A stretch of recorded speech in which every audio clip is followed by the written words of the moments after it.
Welcome to the Sham Sharma Show. Today on the show, we talk about the Padmavati movie controversy and how both sides are wrong about certain things on this issue. And then I want to break down this insanely horrible article written in the New York Times about how the Saree is a symbol of Hindu fundamentalism and Hindu supremacy. And I can't wait to break that one down for you. So without further ado, let's get into it.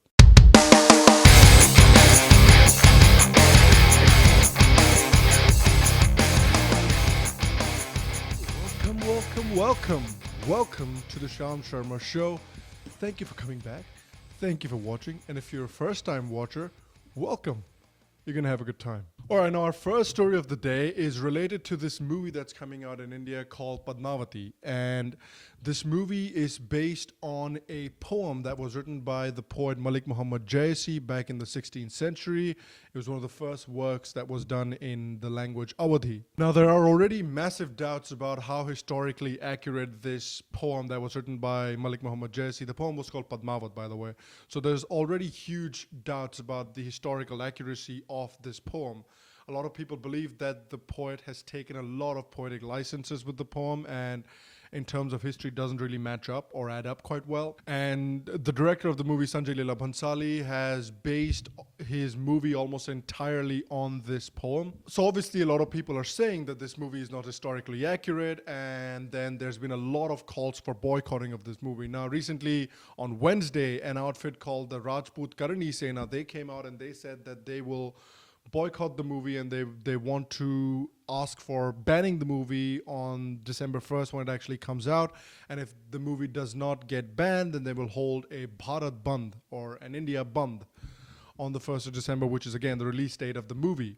Other Hindu groups have also asked for banning the movie, saying that the movie is completely historically accurate, and some BJP members have also asked for the movie to be banned. Now, Hina Singh Judeo, who is the daughter-in-law of Dilip Singh Judeo, who was from the erstwhile royal family of Chhattisgarh, she came out in criticism of the movie. She said that Rani Padmavati has been portrayed wrong, and she specifically pointed out at the song in which Rani Padmavati is seen dancing. The song is called Ghumar.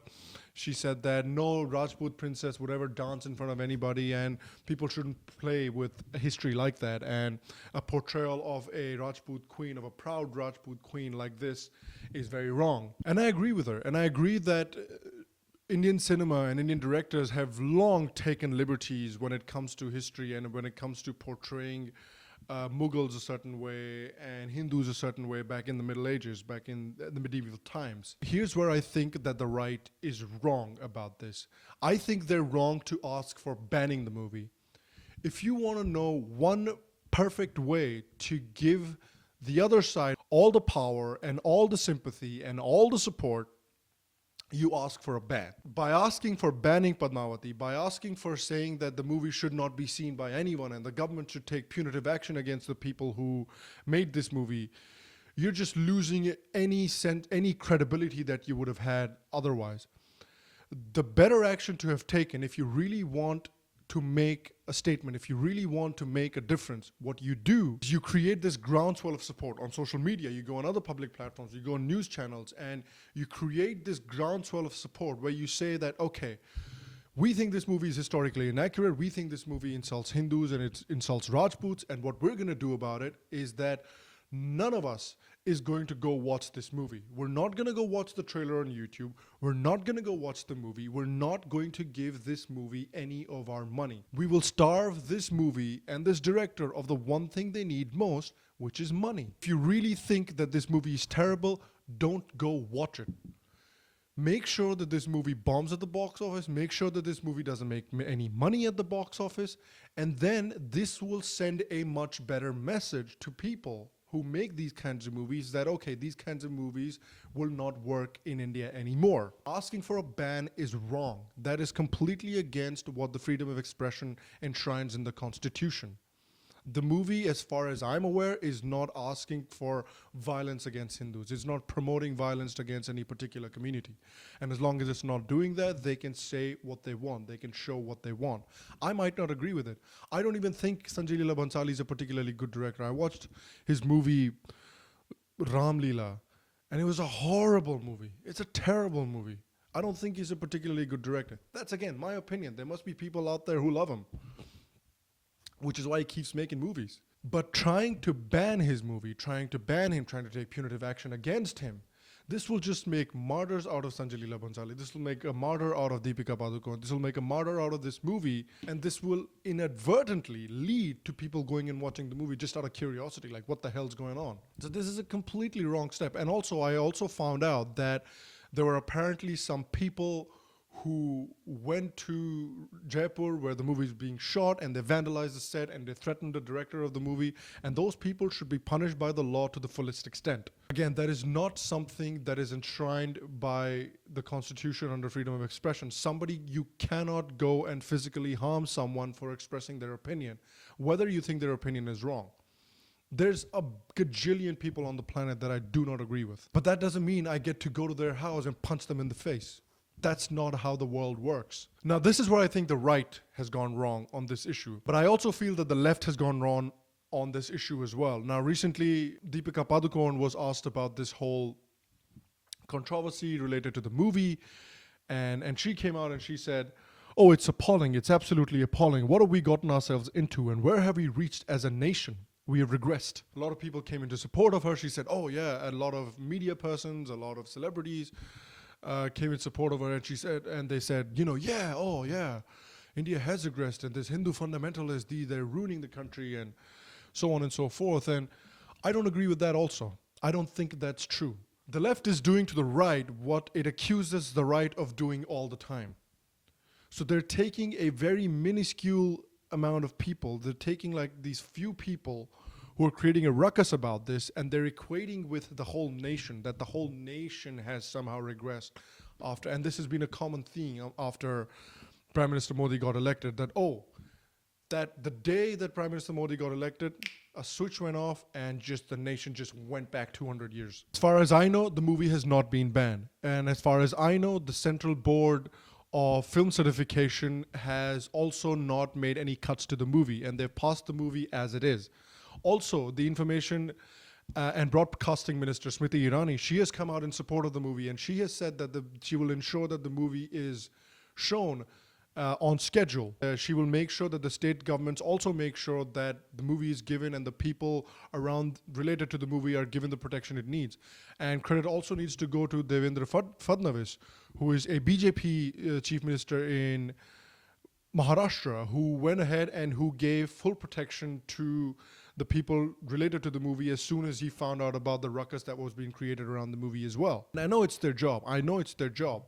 But what I'm trying to just say is that people are accusing the BJP government to, stifle creativity, stifle freedom of expression, and so on and so forth, which is not the case. It also needs to be noted that the Supreme Court received a few requests to stay the release of the movie, and the Supreme Court has also said that that will not happen. That's what I think about this whole controversy. I don't think that you should be calling for banning this movie, because that is a completely wrong step that makes martyrs out of people who don't deserve to be martyrs. On the left also, you shouldn't go around and saying that just because some people are creating a ruckus doesn't mean that India as a country has just regressed for some reason. That's not true either. So again, that's my 2 cents on the issue. What do you think about this whole controversy? Do you think this movie should be banned? Do you think this movie should not be banned? Do you think who do you think is right and who do you think is wrong in this issue? Please let me know in the comments below. I'd love to hear your opinions. All right, now.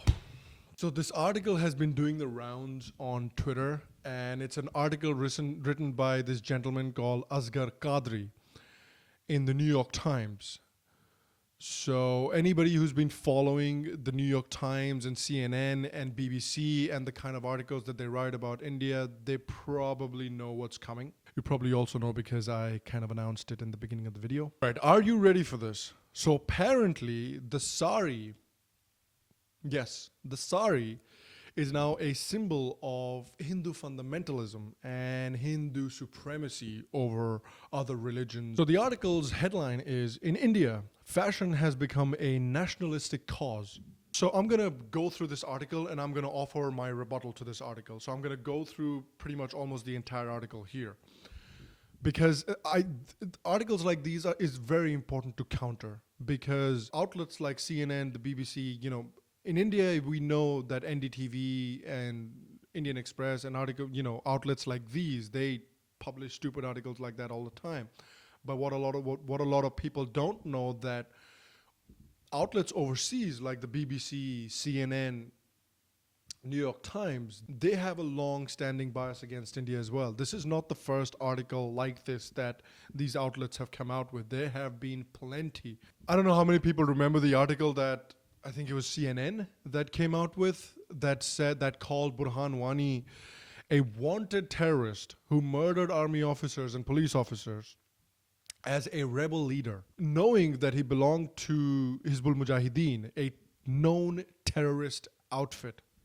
So this is not something new. It starts off by saying, over the last 2 decades, luxury brands have eyed India's fast-moving economy, booming middle class and youthful population, already among the world's largest, hoping they had discovered their big market, but it wasn't to be. Along with India's protectionist policies, the rise of Hindu nationalist politics has become a major obstacle to realizing the country's promise of growth. How? Doesn't say. It doesn't mention how electing a Hindu nationalist leader has led to stifling of India's economy. It never mentions anywhere that Modi has made such good relations with other countries and leaders of other countries and has been able to attract so much investment into the country. And all of that investment is going to make such a big difference in the economy later on. None of that is mentioned. So you know that when you start off on this note, there is nowhere to go but down. Oh, and down it goes. Because soon after, they mention that with Narendra Modi, the party's strongman of Hindu nationalism as Prime Minister, fears that the country would head into a phase of aggressive nationalism have largely come true. Members of minority communities accused of being disrespectful to cows sacred to Hindus have been lynched. Critics of Mr. Modi have been branded as anti-national, some shot and killed by Hindu nationalist activists. Now, when you click on that shot and killed link, it takes you to another page, another article, which talks about the murder of the journalist Gauri Lankesh in Bangalore. And it clearly just goes on to state that she was murdered by Hindu nationalist activists. And it says that with absolutely no evidence, offering no evidence whatsoever. Even in the case, if you go and look at the case, there has been no evidence that Gauri Lankesh was murdered by Hindu fundamentalist activists. In fact, Gauri Lankesh's brother came out after the murder and he said that he doesn't believe that she was murdered by Hindu nationalist activists. He believes that she was murdered by Naxals because she was working on a story related to Naxals and she was uncovering something big about where they get their money from and things of that nature. And so he very firmly believed that it was actually Naxals who were responsible for her murder. But journalists and a lot of media personalities went ahead and they said, nope, Gauri Lankesh was an outspoken critic of Narendra Modi and she was an outspoken critic of the BJP, so it was obviously Hindu fundamentalist RSS goons that murdered her. So right now, saying something to someone without proof, accusing someone of something so grave without proof, is called slander. So this is a slander piece. This is not a factually researched piece. So it goes on to say, fashion and how Indians think of it has not been exempt. Mr. Modi has made traditional dress a priority. And as many in the country want to please him, the fashion industry has followed along. Nowhere has he shown statistics to how this has happened and which people in the fashion industry have been following him along.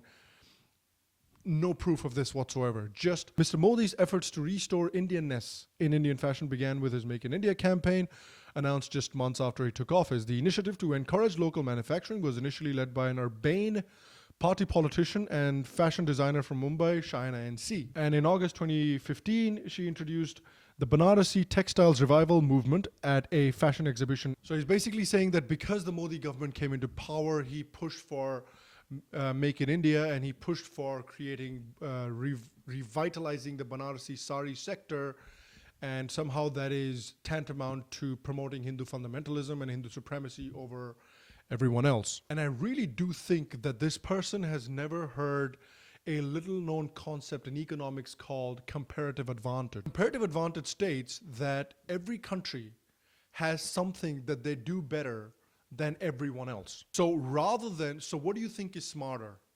Is it smarter for India to compete in making dresses the way the Italians do and Western clothes the way Italian designers do, Spanish designers do, British designers do, American designers do, so on and so forth? And I'm not saying that India cannot compete there, because there are plenty of Indian designers that are making clothes like that and they're doing really, really well. What I'm saying is where India has a comparative advantage is in the textiles that they have made for centuries and that nobody else can make better than them. Banarasi saris being one example. Every foreigner woman that I have known that has ever visited India, the first thing they come here and they say is, oh, I want to buy a sari. I want to wear a sari. That's the first thing they always say. Man, Indian women look so great, look so pretty in saris. I want to go wear a sari. That's our comparative advantage. That's this little thing that we have called soft power. Soft power is what helped United States win the Cold War against Russia. And that is what we have. That is our soft power. That is India's soft power. That is our comparative advantage in the world. India was a world leader in textiles for centuries and centuries and centuries. That is something we know like the back of our hand. So essentially you're saying is give up your comparative advantage, throw it in the garbage, and try and make Western clothes the way Italians do and try and beat them at their own game. Because if you try and make saris, then you're a fascist, you're a Nazi. So again, just high level journalism. And then it talks about the Banarsi sari. It says the Banarsi sari is woven in the northern Indian city of Varanasi, formerly called Benares or Benares. This guy, this article just keeps getting better. Which happens to be Mr. Modi's political constituency. It is also known as one of the holiest cities for Hindus who consider it the eternal home of Lord Shiva, the supreme god. For Hindus, the city's ghats, flights of stone steps among the banks of the Ganges, are the site of liberation or moksha from the sins that afflict them in the earthly drama of life. Hours after Mr. Modi was elected Prime Minister, and that was where he went to thank the voters, God has chosen me, he announced, amid the chanting of hymns and Har Har Modi, a campaign adaptation of Har Har Mahadev. And then if you want to know why this article is just completely poorly researched, the author of this article explains the meaning of Har Har Mahadev to be everyone is Mahadev. That just shows you the lack of even basic understanding of Hindu symbols and Hindu culture by the author. Har is a Sanskrit word, which is short for Harati, which means to take away. This is an embodiment of captivation, which is Chitta Harana. So Har Har Mahadev essentially sort of means Mahadev, take away this cycle of life and death and give us moksha, give us nirvana. Just a basic Google search will give you the answer. He finishes off with the government's aim has certainly been to produce a popular fashion aesthetic that matches the broader political program of Hindu nationalism. Again, no proof of this whatsoever. But the world is more open to cultural change than it ever has been before. So will that effort ultimately succeed? Only time will tell. So the best way I can explain this article is this is the journalistic equivalent of pulling your pants down, popping a little squat on your laptop, and just taking a big steaming pile of crap on your laptop. That is what this article is.